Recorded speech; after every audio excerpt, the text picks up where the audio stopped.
wàllu boobu noonu.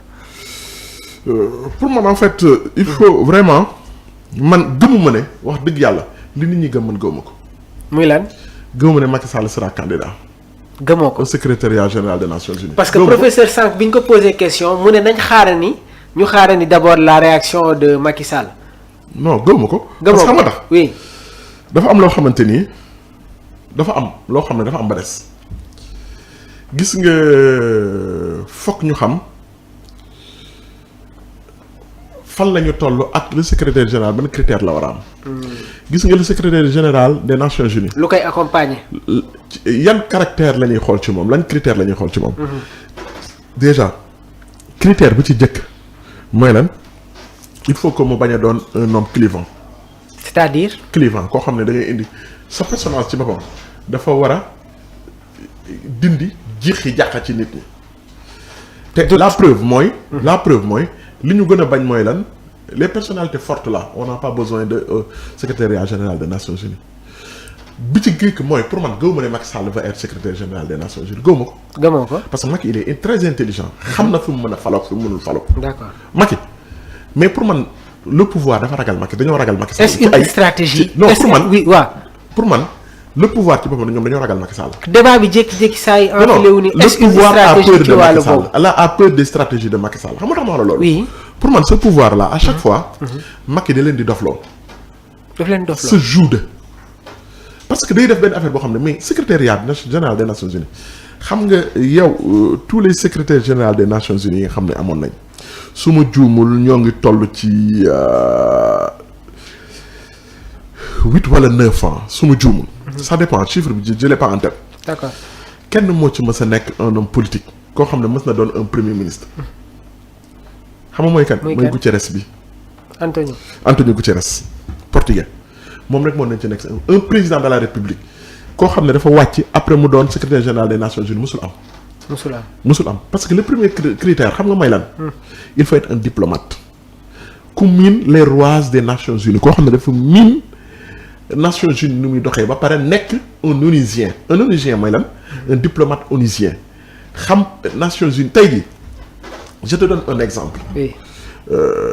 Yacine Fall bi bu doon xëccoo mu bañ a doon de nationalité sénégalaise ak Macky Sall ñoom ñaar ñuy xëccoo secrétariat général des Nations Unies Yacine Fall moo ëpp sens pour gagner.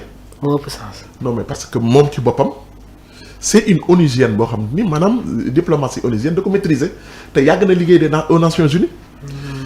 pourquoi Macky Sall mënul nekk à peu de chance pour doon secrétaire général des Nations Unies mooy lan xam nga un président de la République mooy les gens pour Sartre di wax naan avoir les mains sales un président de la République a souvent les mains sales xam nga avoir les mains sales mooy lan. parfois il y a des décisions yoo xam ne day indi controverse. d'accord décision yoo xamante ni nit ñi li ñu lay mën a reprocher dafa bëri alors que le secrétaire général des Nations Unies ça doit être un homme de consensus. est-ce que yaa ngi dégg bu baax. oui je te donne un exemple Abdoulaye Wade bi mu wàccee bu doon âge bi may na ko mu dem di xëccoo ji secrétariat général des Nations Unies mënu nekk mënu ko ñu ko fal xam nga tax. c'est parce qu'il a forcé un 3e mandat xam est-ce que yaa ngi comprendre bu baax. loolu day peser ci yow Macky Sall pour mu doon le secrétaire général des Nations Unies dafa métti c'est presque impossible xam nga tax. c'est parce que Macky Sall il a repoussé des élections. et on se rappelle tamit ci manifestation yi nga xamante ne amoon moom na ci États-Unis je dis pas mu am surtout impact gars yi def vidéo manifestation yi di ko jàllale ci mbeddu Amérique yi loolu tamit c'était quelque chose de terrible oui. dama ne la.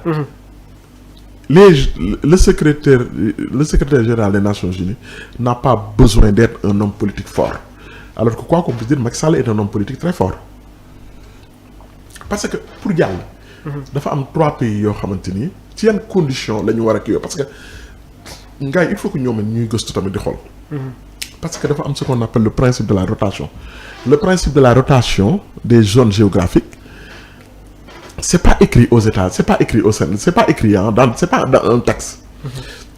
c'est parce que moment bi nga xamante ni dafa am Boutros Ghali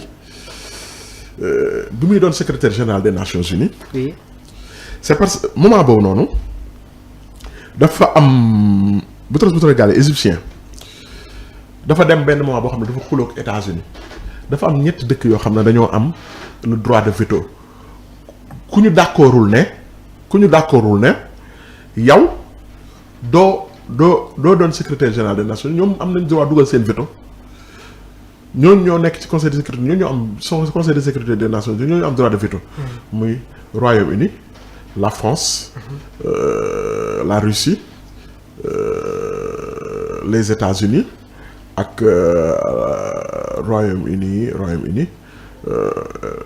France États-Unis Russie ak banati la dina ñëw. xam nga dëkk yooyu noonu. su dee yow da nga ne dëkk yi kat yow kat ñooñu d'accorduñ ci le secrétaire général des Nations Unies ñooñu ils ont le droit d'imposer leur veto bu ñu dugalee seen veto yow pour nga jàll day jafe est-ce que yaa ngi dégg bu baax. léegi nag mooy cinq les États-Unis la France l'Angleterre la Russie ak le Royaume-Uni mooy 5 dëkk yooyu. ñetti dëkk yooyu xam nga coow li mu am nii bu dee Boutros Ghali moom les États-Unis n'étaient pas d'accord pour ñu réélire ko pour ñu reconduire ko. looloo taxoon africains yi nag ñoom daaw ñu falu benn secrétaire lañ mës secrétaire général des Nations Unies la ñu dindi ko moo tax ñu indi un africain succédé un africain est-ce que yaa ngi dégg bu baax un africain succédé un africain. Kofi Annan moo succédé Boutros Ghali l'Égyptien. oui est-ce que yaa ngi dégg bu baax. Kofi Annan ghanéen succédé Boutros Ghali égyptien léegi depuis lors dañu am ce qu'on appelle le principe de la rotation du secrétariat général des Nations Unies. C'est vrai que en ce moment avec le conflit russo-ukrainien ak Europe ni mu divisé woo. mën nañu ne Afrique ñoom fa le secrétaire général des Nations Unies war a jóge. D'accord mais bon xam nga dafa am loo xam ne tamit il faut que nit ñi comprendre ko. xam nga Macky Sall bu nee dafa war a doon candidat ñan la war a dajal dafa am ay profil yoo xam ne ñoo gën a intéressant ci poste secrétaire général des Nations Unies Macky Sall que Macky Sall ñoo ëpp njariñ bu dee Nations Unies maanaam ñooñu la ñoo ëpp valeur foofu noonu. muy yan poste. am na ci kenn koo xam ne moom la ñuy wax Amina Mohamed muy une Nigériane la. am na Gracia ce qu'on appelle comment elle s'appelle encore moo ngi tudd Gracia Machel mooy la veuve de Nelson Mandela. C'est vrai que elle a un âge un peu avancé. Mais c'est un personnage très très de consensus. profil bu baax la. mais jàppal loolu ba pare mais li ñu gën a jege fii rek kii Gambien Bensouda bi la vice-présidente des États de ki nekkoon kii conseil de sécurité je pense la juriste là la juge. La Gambienne mais on parle de son profil et elle a un profil très très intéressant ñooñu ñëpp ban avantage lañu am mooy min nañu les rouages de la diplomatie omnisienne. D'accord. Contrairement ak Macky Sall bi nga xam ne c'est pas un homme de consensus.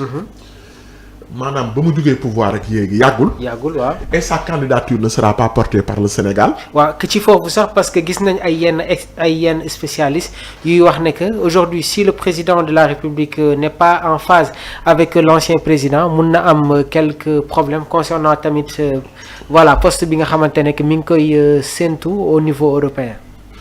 gis nga aux États-Unis aux Nations Unies. oui dafa am il y avait un Autrichien moi je pense que c'était en 76 ce qu'on appelle il s'appelait Kurt Waldheim ñi nga xam ne xaw ma léegi programme bi moom moo ngi ci léegi ba ñuy def CM2 dañu jàngal les anciens secrétaires généraux des Nations Unies. Kurt Waldheim l'Autrichien est le seul candidat élu boo xamante ni sa candidature n'était pas portée par son pays d'origine. D'accord. Son pays n'était pas contre mais son pays avait un autre candidat. beneen candidat. waaw kooku rek la ñu mës a fal te dëkkam porté wuñu candidature am. d'accord est-ce que yaa ngi dégg bu baax. te moment bi xam nga Macky Sall. veto pour man mën na ma juum ci loolu. bu nekkoon candidat au secrétariat général des Nations Unies. xam nga ban dëkk mooy njëkk a levé wu pour critiquer loolu. la Russie. d'accord la Russie va imposer son veto. parce que xamul tax. même su fekkee ñoom ak Macky Sall parce que c'est pas pour contre Macky Sall de ce sera contre la France l'Occident est-ce que yaa ngi dégg bu baax. parce que Macky Sall est très proche de la France te avec le conflit ukrainien-russe il verrait d'un mauvais œil ñu jël koo xam ne un proche de la France de l'Occident ñu koy fay un secrétaire général te en plus c'est pas sûr que ne Guterres bi mën na empiler wax. su ma la déggoo ngay wax ci say analyse donc c'est impossible c'est quasiment impossible ñu gis Macky nekk ci. wàllu boobu xam nga impossible moom n'est pas diplomatique. d'accord mais c'est presque impossible pour Macky Sall mu doon un secrétaire général des Nations Unies. te man gëm naa ne Macky bëgg ko.